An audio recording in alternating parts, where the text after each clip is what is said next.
Proclamación del Santo Evangelio según San Juan, del 20, 19, 31.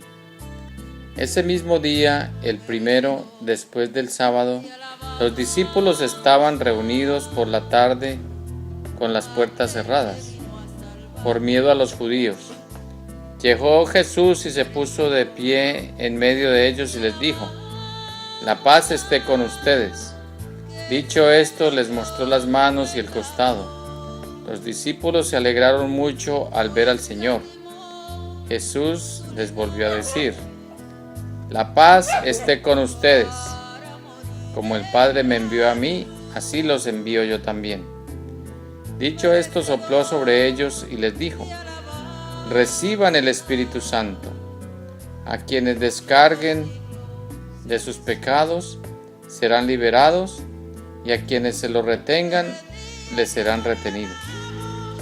Tomás, uno de los 12, llamado el Mellizo, no estaba con ellos. Cuando vino Jesús, los otros discípulos le dijeron: «Hemos visto al Señor». Pero él contestó: «Hasta que yo no vea la marca de los clavos en sus manos, no meta mis dedos en el agujero de sus clavos y no introduzca mis manos en la herida de su costado, no creeré». 8 días después, los discípulos de Jesús estaban otra vez en casa y Tomás con ellos. Estando las puertas cerradas, Jesús vino y se puso en medio de ellos y les dijo: «La paz esté con ustedes». Después dijo a Tomás: «Pon aquí tu dedo y mira mis manos. Extiende tu mano y mételas en mi costado. Deja de negar y cree». Tomás exclamó: «Señor mío y Dios mío». Jesús replicó: «¿Crees porque me has visto?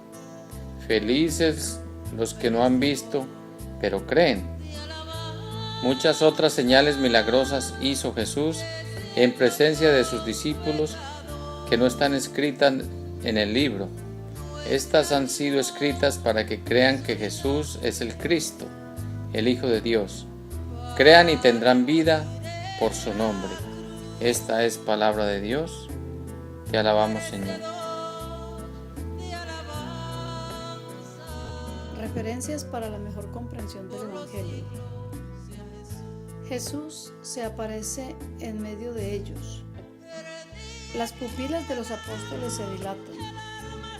Sus corazones se aceleran y escuchan el saludo del Señor, que les dice: «La paz esté con ustedes». Jesús misericordioso no recrimina nada, no se muestra ofendido ni molesto por cómo le abandonaron, sino que al contrario, pide que la paz se anide en cada uno de esos corazones. Podemos observar con infinita alegría y emoción a este hombre Dios resucitado, con las huellas de la lanza y los clavos aún visibles en su cuerpo bendito, que en un acto de sublime y misericordioso amor, lo primero que hace es desearles la paz, y además lo ratifica, porque vuelve a repetirles su saludo: «La paz esté con ustedes». Es que no puede existir mayor muestra del amor de Dios que el ejercicio de su misericordia. El Señor, que es amor, entrega ese amor a sus hijos en actos concretos de misericordia, de caridad, de compasión, de delicadeza y ternura. Ese es nuestro Dios, ese es nuestro Salvador, Jesucristo, a quien queremos imitar en la vida los cristianos. Y en medio de ese saludo repetido, Jesús les muestra sus heridas, abiertas de clavos y lanza, pero especialmente esta última, de la que, según el testimonio de San Juan, había brotado sangre y agua. Decía Santa Teresa que cuando traspasaron el corazón de Jesús, fue como si se hubiera roto una cisterna de la cual brotó la misericordia de Dios, cubriendo al mundo entero. Y si la sangre evoca el sacrificio de la cruz y el don eucarístico, el agua en la simbología de San Juan no solo recuerda el bautismo, sino también el don del Espíritu Santo, es decir, la purificación y la unión del ser humano con Dios. Por eso, inmediatamente Jesús sopla sobre ellos diciendo: reciban el Espíritu Santo. A quienes descarguen de sus pecados serán liberados, y a quienes se los retengan les serán retenidos. ¿Podemos acaso imaginar mayor muestra de amor y misericordia? Él no solo que perdona sin recriminar ni acusar, sino que además entrega su Espíritu, el Consolador que nos explica todo, el que ilumina nuestras vidas. La misericordia de Dios se derramó abundantemente aquella tarde, porque Jesús no solo perdonó a sus discípulos al no reclamarles por su abandono, sino que además dejó a su iglesia la potestad de perdonar o retener los pecados de todos los que vendríamos luego. Es decir, les dio el poder de mantener abiertas las puertas del cielo para los hombres y mujeres de todos los tiempos que quieran acogerse humildemente a la misericordia de Dios por medio del sacramento de la reconciliación. Este es el día en que evidentemente brilla con especial destello la misericordia divina, por la cual Dios entiende y perdona nuestras miserias, únicamente a través de su corazón. Como dice el Salmo 118, versículo 1, dad gracias al Señor porque es bueno, porque es eterna su misericordia. Juan Pablo II, el apóstol de la Divina Misericordia, pronunció al canonizar a Santa Faustina y dijo: la misericordia divina llega a los hombres a través del corazón de Cristo crucificado. Hija mía, di que soy el amor y la misericordia en persona. La vida y el testimonio de Sor Faustina Kowalska. Cristo le confió su mensaje de misericordia a ella. Quienes fueron testigos y participaron en los hechos de aquellos años y en los horribles sufrimientos que produjeron a millones de hombres, saben bien cuán necesario era el mensaje de la misericordia. Y nosotros, hombres del siglo XXI, sabemos también cuán necesario es el mensaje de la misericordia que debemos recordar hoy con especial devoción, porque casi con seguridad cada uno de nosotros habrá sido golpeado, humillado y escarnecido de una u otra forma en el mundo frío e individualista de hoy. Y el que no lo sufrió en carne propia, lo habrá visto muy de cerca. La misericordia divina que brotó del costado del Señor y que Él mismo se la mostró a Santa Faustina en forma de rayos de luz roja y blanca, debe de ser siempre el puntual de nuestra esperanza y verdadera alegría, para que al experimentarla consciente y frecuentemente, nosotros seamos capaces de llevarla a nuestros hermanos, en especial a los más necesitados de ese amor nuestro misericordioso.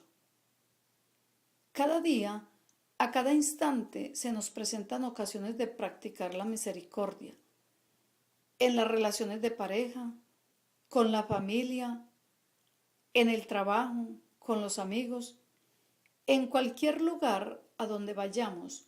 Siempre encontraremos a alguno de nuestros hermanos en el que se pueda notar la mirada de quien necesita un acto de comprensión, de paciencia, de caridad espiritual o corporal, de amor, de compañía, de perdón. Siempre tendremos la ocasión de ver a hermanos nuestros necesitados de misericordia. Démosela a nosotros, pongámosla en práctica y más aún, tratemos de promover que otros la practiquen. Hagamos que otros sean misericordiosos, compasivos y generosos, porque a la hora final el Señor les tomará en cuenta esto más que su fe y su compromiso a medias, porque Él es fiel a su palabra y en el Evangelio de Mateo nos dice: bienaventurados los misericordiosos, porque encontrarán misericordia. Hoy Jesús nos muestra nuevamente el camino que puede cambiar al mundo diciéndonos: perdonen como quieran ser perdonados, den lo que quieran recibir y amen como yo los he amado. Y para eso nos repite en el Evangelio las mismas palabras que le dijo a Tomás: deja de negar y cree.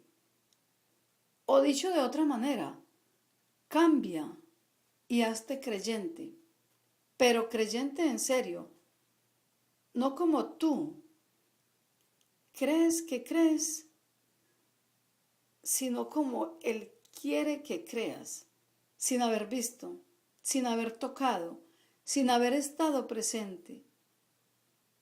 ¿O será quizás que también tú prefieras meter la mano en la herida de su costado?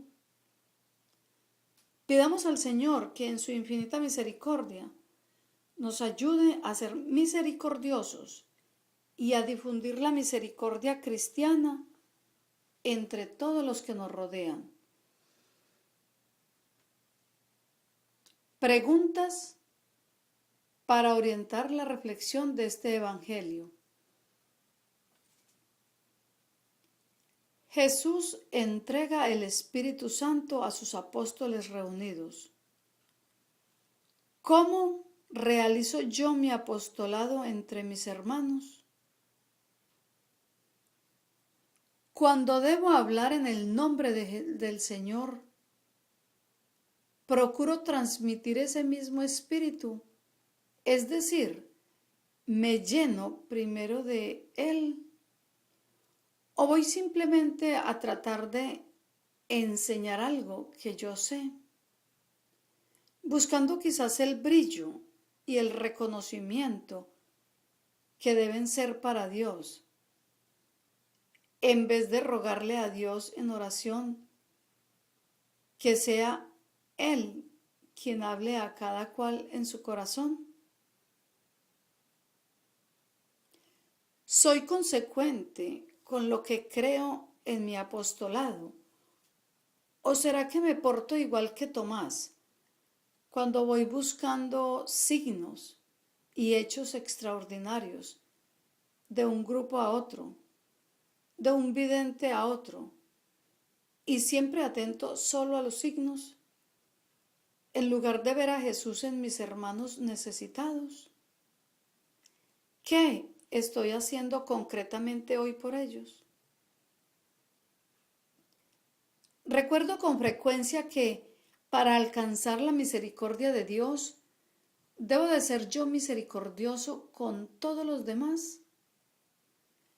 Estoy invitando a mis conocidos a solidarizarse con la obra que Dios hace a través del ANE, según su vocación y sus posibilidades. Procuro hacerlos partícipes, aunque sea de un modo lejano, de lo que Dios hace aquí. Concordancias del Evangelio con el Catecismo de la Iglesia Católica. El canon 651 nos recuerda: si no resucitó Cristo, vana es nuestra predicación y vana también vuestra fe. La resurrección constituye ante todo la confirmación de todo lo que Cristo hizo y enseñó. Todas las verdades, incluso las más inaccesibles al espíritu humano, encuentran su justificación si Cristo, al resucitar, ha dado la prueba definitiva de su autoridad divina, según lo había prometido. Y el canon 655 nos dice: Por último, la resurrección de Cristo y el propio Cristo resucitado es principio y fuente de nuestra resurrección futura. Cristo resucitó de entre los muertos como primicia de los que durmieron. Del mismo modo que en Adán mueren todos, así también todos revivirán en Cristo. Y en el canon 2444 se nos recuerda que el amor de la Iglesia por los pobres no abarca solo la pobreza material, sino también las numerosas formas de pobreza cultural y religiosa. Y por último, el canon 2447 nos trae esta reflexión. Las obras de misericordia son acciones caritativas mediante las cuales socorremos a nuestro prójimo en sus necesidades corporales y espirituales. Instruir, aconsejar, consolar, confortar, son obras espirituales de misericordia, como también lo son perdonar y sufrir con paciencia. Las obras de misericordia corporales consisten especialmente en dar de comer al hambriento, dar techo a quien no lo tiene, vestir al desnudo, visitar a los enfermos y a los presos, enterrar a los muertos. Entre estas obras, la limosna hecha a los pobres es uno de los principales testimonios de la caridad fraterna. Es también una práctica de justicia que agrada a Dios. El que tenga 2 túnicas, que las reparta con el que no tiene. El que tenga para comer, que haga lo mismo. Den más bien en limosna lo que tienen, y así todas las cosas serán puras para ustedes.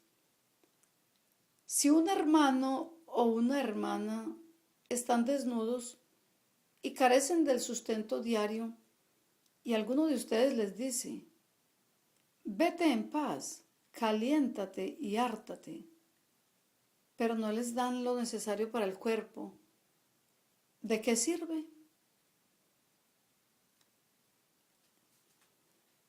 Y en el libro Reflexionando con la Gran Cruzada se nos dice: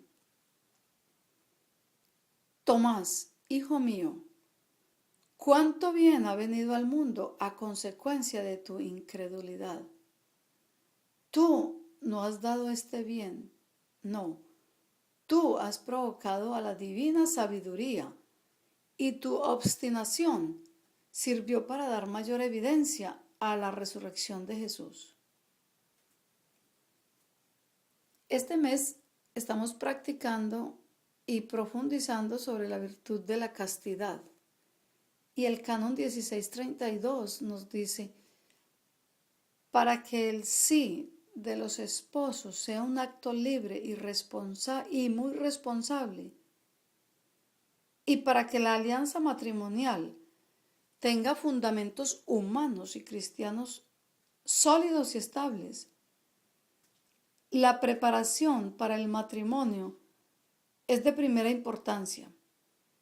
El ejemplo y la enseñanza dados por los padres y por las familias son el camino privilegiado de esta preparación. El papel de los pastores y de la comunidad cristiana como familia de Dios es indispensable para la transmisión de los valores humanos y cristianos del matrimonio y de la familia. Y esto con mayor razón en nuestra época, en la que muchos jóvenes conocen la experiencia de hogares rotos que ya no se aseguran suficientemente esta iniciación. Los jóvenes deben de ser instruidos adecuada y oportunamente sobre la dignidad, sobre las tareas y el ejercicio del amor conyugal, sobre todo en el seno de la misma familia, para que, educados en el cultivo de la castidad, puedan pasar a la edad conveniente de un noviazgo vivido honestamente pasar al matrimonio. Y la Gran Cruzada nos dice al respecto, palabras de nuestro Señor Jesucristo, durante la tentación en el huerto. Si quieres hacerte creer santo, insistía el miserable, declara al mundo que la lujuria y la soberbia son las únicas satisfacciones del hombre. Hablando de humildad y castidad, te has hecho tan odioso que hasta los santos sacerdotes del templo quieren apresarte. Ve, me decía, sal de este huerto maldito, busca a Judas y dile que con él quieres fundar una nueva religión. Yo te ayudaré, porque te veo mísero y abatido, porque tiemblas. Mira cuán intrépido soy yo, porque sé que soy el rey del mundo. Y para finalizar nuestra casita de oración, los propósitos semanales esta semana con el Evangelio. Oraré con humildad todos los días diciendo, Señor, yo creo, pero aumenta mi fe. En agradecimiento a la misericordia que Dios tiene conmigo, buscaré la forma de dar misericordia en silencio a alguien por lo menos una vez al día. Y con la virtud que estamos trabajando, que es la castidad, siempre estaré atenta o atento a lo que se me ofrece cada día. Por ejemplo, por medio de la televisión, para distinguir las tentaciones que el demonio pone en mi camino. Hasta aquí, hermanos y hermanas, nos cubrimos con el manto de amor de la Santísima Virgen María y nos sellamos con la sangre preciosa de nuestro Señor Jesucristo, recibiendo su santa bendición, en el nombre del Padre, del Hijo y del Espíritu Santo. Amén.